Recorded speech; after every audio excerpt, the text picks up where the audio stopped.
జీవమైన దేవునికి మహిమ కలుగునుగాక. ప్రియ స్నేహితులందరికీ దివ్య వాక్యోదయం. ఈనాటి పాఠ్యభాగము 1 కొరింథీ 9:25. వారు క్షయమగు కిరీటము పొందుటకును మనమైతే అక్షయమగు కిరీటము పొందుటకును మితముగా ఉన్నాము. ఎలాంటి కిరీటము పొందడానికి మనము ప్రయాసపడుతూ ఉన్నాము? బంగారు కిరీటము యొక్క విలువ కూడా ఒక్కొక్కసారి పడిపోవచ్చు. అయితే ఇది అక్షయ కిరీటము, దీని విలువ ఎప్పటికీ పడిపోదు.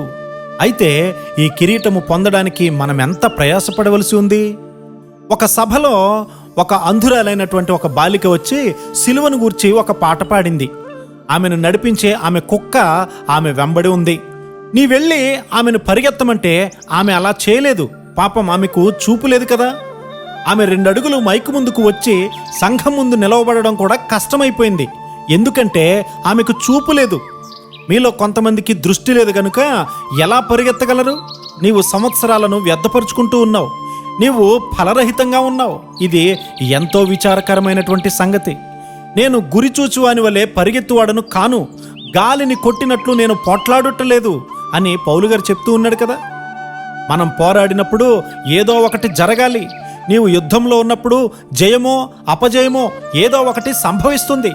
ఒకవేళ ఇతరులకు ప్రకటించిన తరువాత నేనే భ్రష్టుడినైపోదునేమో అని నా శరీరమును నలగొట్టి దానిని లోబరుచుకొనుచున్నాను.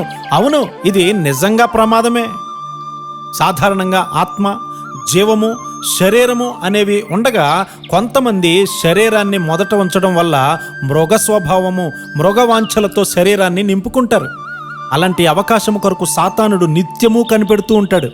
వాడు నీ కొరకే కనిపెడుతూ ఉన్నాడు. అయితే యేసుక్రీస్తు వారు మనకు సంపూర్ణ విజయాన్ని ఇచ్చి ఉన్నారు కదా. అపజయం పొందడానికి మనము జన్మించలేదు, కానీ ఆయన విజయాన్ని వారసత్వంగా పొందడానికే ఆయన రాజ్యంలో మనం జన్మించాం. నేనెప్పుడు బలహీనుడనో అప్పుడే బలవంతుడను అని పౌలు గారు చెప్తూ ఉన్నాడు. మనలో బలహీనులైన వారికి సైతం తన విజయాన్ని దేవుడు అనుగ్రహించునుగాక. ఆమేన్.